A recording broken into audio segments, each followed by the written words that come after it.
The Nigerian army at the weekend foiled an attack on repentant insurgents by the Islamic State in West Africa Province, ISWAP, in Damboa, Borno State. The ISWAP fighters reportedly advanced on the facility where the repentant insurgents are lodged. Brigadier-General Onyema Nwachukwu, Army spokesperson, in a statement on Sunday, said troops of Operation Hadin Kai repelled the insurgents and chased them out of the area. The foiled attack occurred just as unidentified gunmen set ablaze the operational base of the Department of State Services in Nnewi, Anambra State, at the weekend. Just last Tuesday, Dr. Chike Akunyili, husband of the late Professor Dora Akunyili, ex-Minister of Information and Communication, was shot dead by gunmen at Umuoji, Idemili, North local government area of Anambra State. On September 30th, gunmen set ablaze Ajali divisional police headquarters in Orumba North local government area of the state, killing 3 police officers. All the incidents and many more happened in the space of 1 week across the country, where killings, kidnappings, and maiming have more or less become the norm. To discuss the dire security situation and tell us why the security forces have failed to keep Nigeria safe, we're now being joined by retired Air Vice Marshal Napoleon Bali. Before his retirement, AVM Bali was the Director of Operations at the Nigerian Air Force Headquarters, Abuja. Good morning, AVM Bali, and thank you for joining us. Thank you very much. Well, thank you very much, AVM Bali, for joining us. Well, today, we're told that the military, maybe the Nigerian Army, is going to launch Operation Golden Dawn, Operation Enduring Peace, and is it Operation Stillwater? Now, we get all these operations being launched all the time, Hadin Kai, Igueke, and all of that, one after the other. But the average Nigerian has not seen much difference. Even the Chief of Defense Staff in the papers this morning is saying that this is the most challenging period for the Nigerian military in the history of Nigeria. But he insists that, well, at 61, the military has played a great role. Yes, we can admit that, in many regards. But why is it so difficult to fight terrorism? Why is it that we just keep having these labels, and yet the ordinary man who just wants to be safe cannot see the result? What is wrong with that famous construct, the security architecture of Nigeria, or the strategic security plan? Too many phrases. What really is the problem? Okay, thank you very much. Just like you said, I retired not as the director of course, I was the director of Operation Nigerian Air Force, but I retired as the chief of policy and plans. So what I'm going to tell you now is from points of knowledge of what I know. And this impression that the military has felt, of course, I know journalists will take it up with me. I don't want to believe that. What I think, in my opinion, is, one, this crop of service chiefs, starting from the Chief of Defense Staff, General Irabo, and then Air Marshal Amao, and the Chief of Army Staff, and these are officers we all know very well. And I'm sure most of my military colleagues will agree with me that these officers are actually round pegs in round hole. They are very intelligent, and I know them very well. We've worked with virtually all of them. Now, in my opinion, what is left now is the government has done a lot. Of course, the Super Tucano or the ground attack aircraft are here, the army, all this equipment. What I think basically now, which I will suggest, in my opinion, is we need more troops. I expect, if the National Assembly are listening to me, what we need now is we need troops on ground. Why am I saying this? Like you said, it has been going all this circle here and there, whether terrorism in the northeast or banditry in the northwest. What is going to happen is that no matter the kind of air power, which, like I said, Air Marshal Amao is very grounded in air power. I know him very well. No matter what you do, and this crop of service chiefs, led by the Chief of Defense Staff, they are actually working together. But what is going to happen is that no matter the kind of intelligence you get and the kind of weapons, you need troops to hold the ground. So what I suggest is for us to see meaningful progress. What we have in the northeast there now, we have troops that can fight these insurgents. But because I know very well with the former Air Force leadership, the number of bombs, rockets, and co that were dropped in Sambisa. But these people have gone back because when you don't have boots on ground, that is, boots on ground is soldiers to hold the ground, definitely they will come back. And this thing is similar to the northwest or even the southeast. They are all similar. So what I'm suggesting now is concerted efforts must be made to recruit. This is my own opinion now. Recruit a minimum of 200,000 soldiers. If you don't want to call it 200,000 soldiers, then there has to be special police force, where within the National Assembly should appropriate something that within the next 2 or 3 years, you must train at least 200,000-300,000 soldiers, depending on the availability of resources. What is going to happen is that if these are trained as soldiers, then you are going to now dominate the ground. Whenever any air power, when you project air power and the ground troops, they go in there and flush at it so that they will hold the ground. When you are able to do this, remember, these terrorists, they don't want to die, although they use death to terrorize people. When you hold the ground, and this thing has to be a little bit sustained for the next 1 or 2 years, honestly, that's the time we are going to start seeing meaningful progress. I remember very well, I've been reading papers when the former Chief of Army Staff, General Buratai, said it's going to prolong. It's because he has seen what is on ground. So, in summary, what we need now is a lot of recruitment to complement what we have. Yes, the country might not have money to keep these soldiers.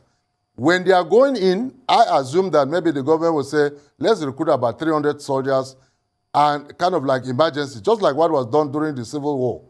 They will serve maybe for about 10 years. When they serve for 10 years, it will be very clear. At the end of 10 years, either some that are physically fit, they will still remain with the armed forces. Majority of them will now form the police, mobile force. And then those who are not interested in serving again, the government should buy the skill from them. They go back as civilians. In this way, we are likely to start seeing some meaningful progress. This is what I think is lacking. We need more troops on ground. Well, thank you, sir. But how should the government go about this recruitment drive? Because in other countries, when they have economic challenges, they see recruitment to their military spike because people don't have an alternative. They're looking for an employment. Here in Nigeria, with the grinding economic challenges that we have, the military is not an attractive option. How should the government go about changing that perception and attracting these recruits that you mentioned? Okay. Yesterday I watched on the channels the level of unemployment compared to 2000 and what it is now. Look, we still have able men and women, as some of our colleagues that are still serving, that are ready to join the armed forces of Nigeria. What is going to happen is, yes, it's a lot of money, but at the end of it all, it is better for you to spend the billions of naira now, between now, the next 2, 3, 4 years. That is the time businesses are likely to come back what it used to be some years back, when we were growing up, we met up. So the option is very clear.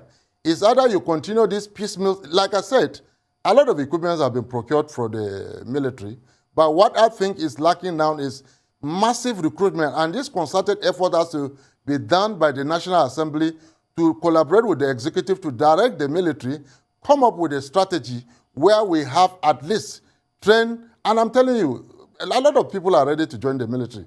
Because remember, if you don't join the military and we allow these non-state actors to take over our country, where are we going to go to? So this is where we are now. There are people who are ready to join the military.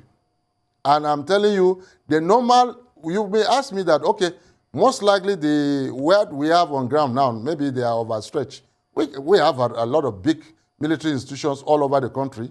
Establish temporary recruitment centers where the military will be mandated, look, between the next 2-3 years, these are the number of soldiers I expect to have. I can assure you, the Chief of Defense Staff, General Rabo, I know him very well. He doesn't like failing. He is somebody, I've known him since 1983.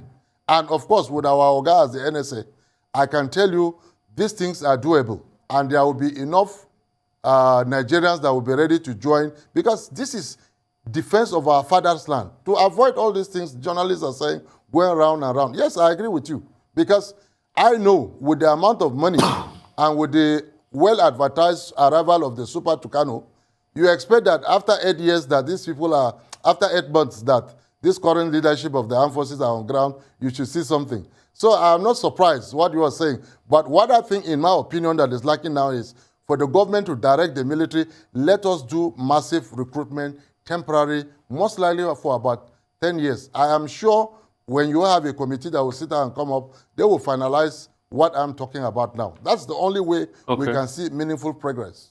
Let's call a spade a spade. What you're calling for is a war measure. What you're saying invariably is that Nigeria is at war.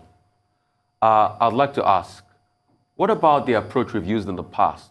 I thought we made some gains when we had the civilian JTF.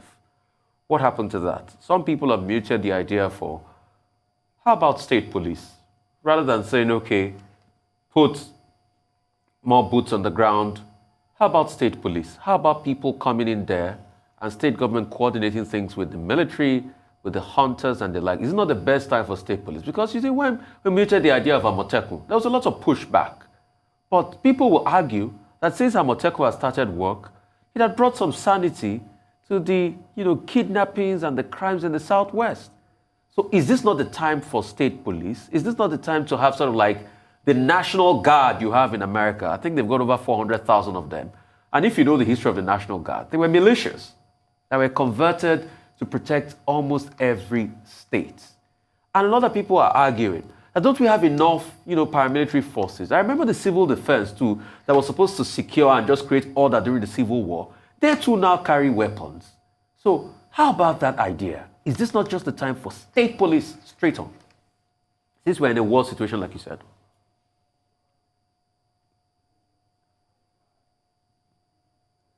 I don't think where we are now, the state police will be able to secure this country.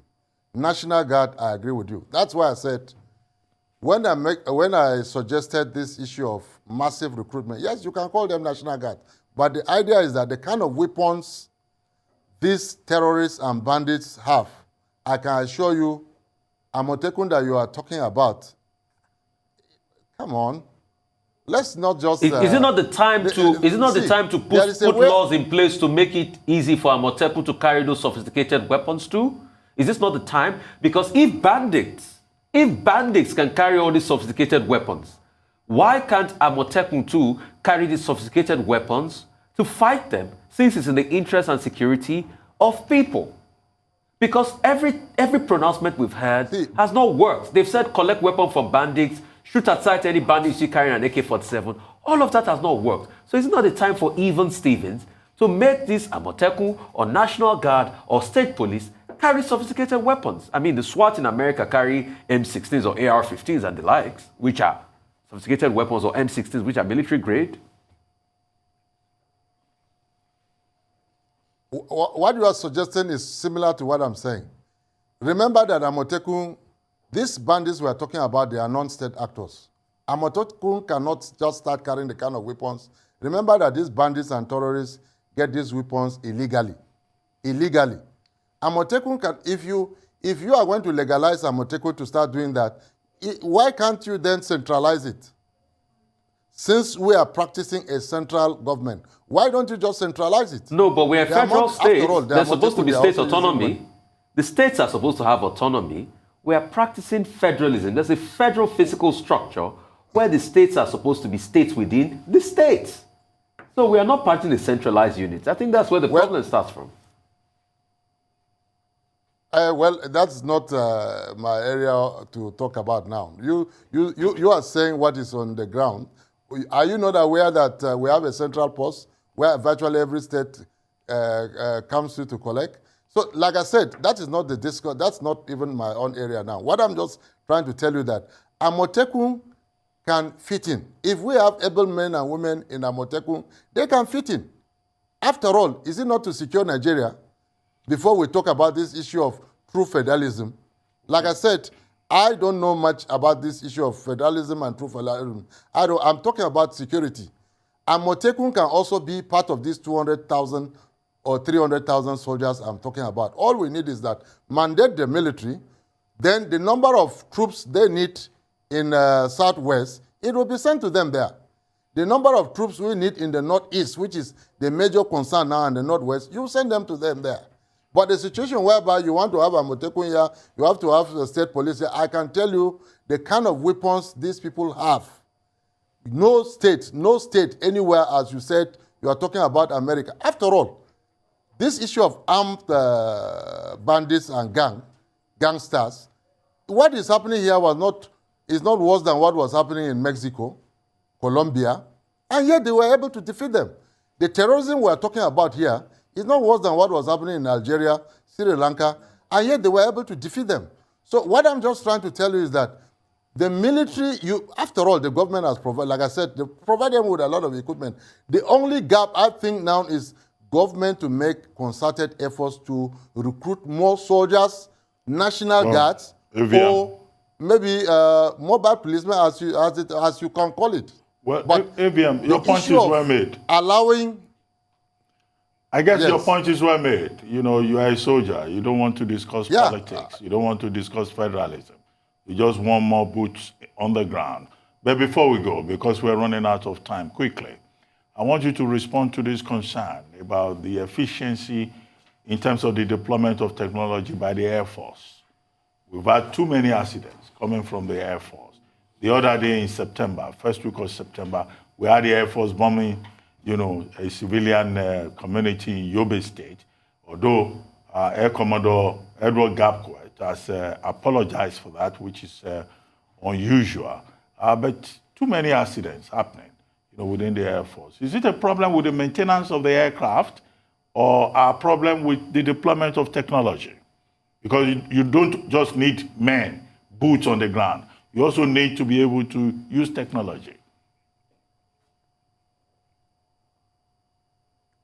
Okay, thank you for that. I can tell you, if you fly an aircraft, there must be accidents.